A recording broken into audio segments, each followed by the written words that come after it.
बाल धोने की परंपरा बिना शैम्पू, बिना रसायन। आज जहाँ झागदार शैम्पू को सफाई का प्रतीक माना जाता है, वही रानी महारानियां रीठा, शिकाकाई और आंवला से बाल धोती थीं। इन प्राकृतिक वस्तुओं को रात भर भिगोकर या उबालकर उनका पानी बनाया जाता था। इससे बालों की गंदगी हटती थी, सिर की त्वचा को नुकसान नहीं होता था, बाल रूखे नहीं होते थे। रानी महारानियां जानती थीं कि प्राकृतिक सफाई धीरे होती है, पर गहराई से होती है। मेहंदी सौंदर्य नहीं, औषधि। रानी महारानियों के जीवन में मेहंदी का विशेष स्थान था। यह केवल श्रृंगार का साधन नहीं थी, बल्कि बालों की औषधि थी।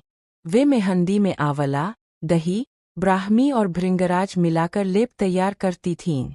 मेहंदी लगाने की प्रक्रिया स्वयं में एक संस्कार थी। रानी शांत मन से बैठती, संगीत या मंत्रों के बीच यह प्रक्रिया होती थी। इससे बाल घने बनते थे, समय से पहले सफेद नहीं होते थे, प्राकृतिक लालिमा और चमक पाते थे।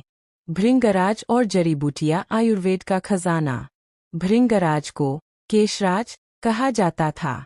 रानी महारानियां भृंगराज का काढ़ा, तेल और लेप तीनों रूपों में उपयोग करती थीं।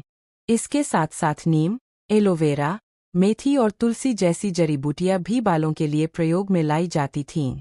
उनका विश्वास था कि प्रकृति में हर समस्या का समाधान छुपा है।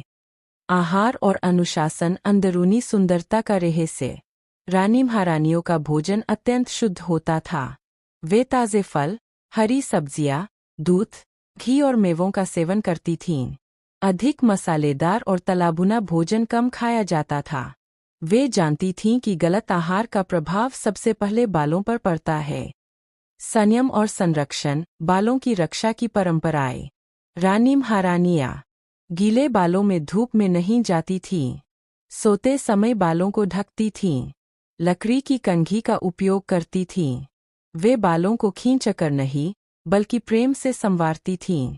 निष्कर्ष, रानी महारानियों के बालों की सुंदरता किसी जादू या केमिकल का परिणाम नहीं थी।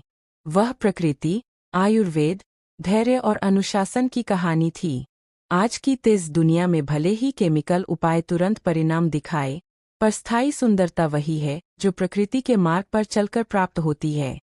यदि हम भी रानी महारानियों की इस जीवन शैली से सीख लें, तो आज भी वैसे ही लंबे, घने और स्वस्थ बाल पा सकते हैं।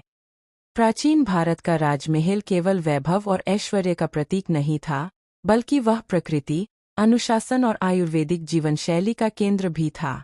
उन राजमहलों में रहने वाली रानी महारानियां अपने लंबे, घने, काले और चमकदार बालों के लिए दूर दूर तक प्रसिद्ध थीं।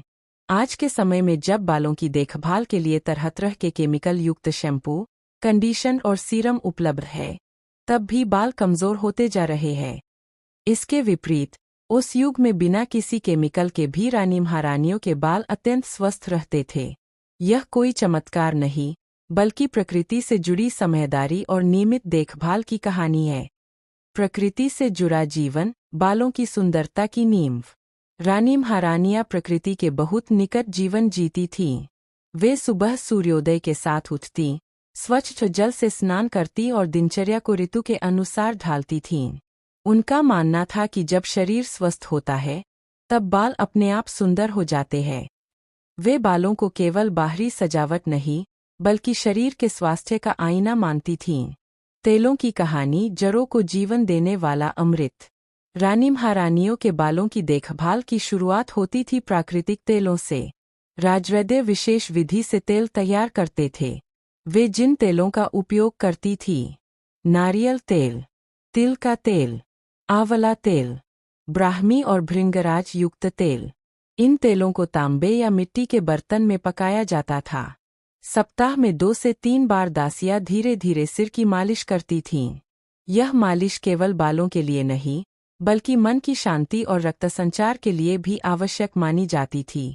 रानी जानती थीं कि मजबूत जड़ें ही लंबे बालों की असली शक्ति है। प्राचीन भारत का राजमहल केवल वैभव और ऐश्वर्य का प्रतीक नहीं था, बल्कि वह प्रकृति, अनुशासन और आयुर्वेदिक जीवन शैली का केंद्र भी था। उन राजमहलों में रहने वाली रानी महारानियां अपने लंबे, घने काले और चमकदार बालों के लिए दूर दूर तक प्रसिद्ध थी। आज के समय में जब बालों की देखभाल के लिए तरह तरह के केमिकल युक्त शैम्पू, कंडीशन और सीरम उपलब्ध हैं, तब भी बाल कमजोर होते जा रहे हैं।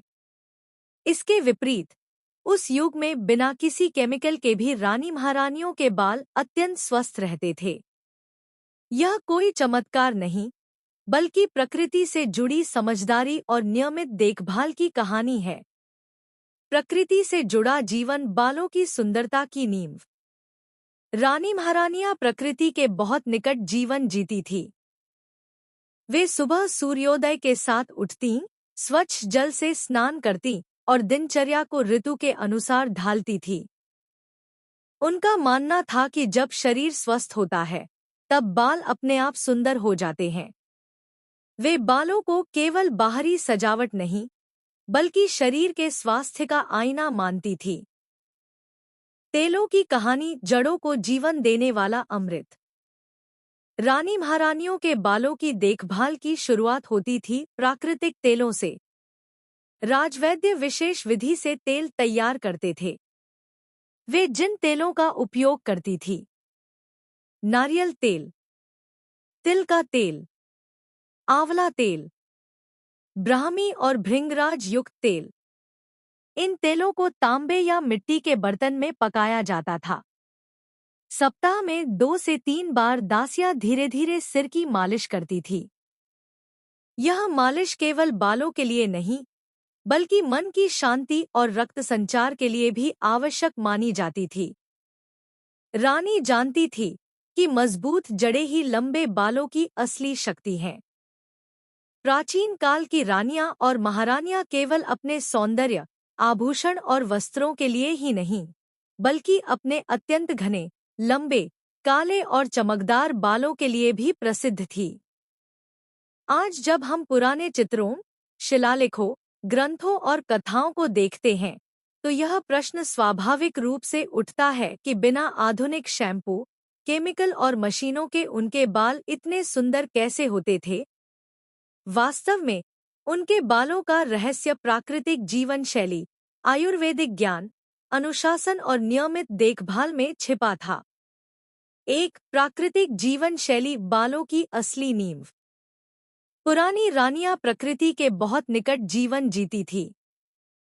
वे सूर्योदय के साथ उठती थी, ताजे वातावरण में विचरण करती थी, शुद्ध हवा और प्राकृतिक जल का उपयोग करती थी। प्राकृतिक वातावरण से उन्हें पर्याप्त ऑक्सीजन और पोषण मिलता था, जो बालों की जड़ों को मजबूत बनाता था।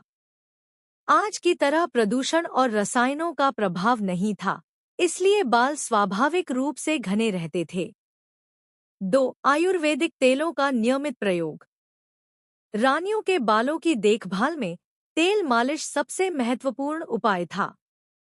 वे सप्ताह में 2-3 बार तेल लगवाती थी।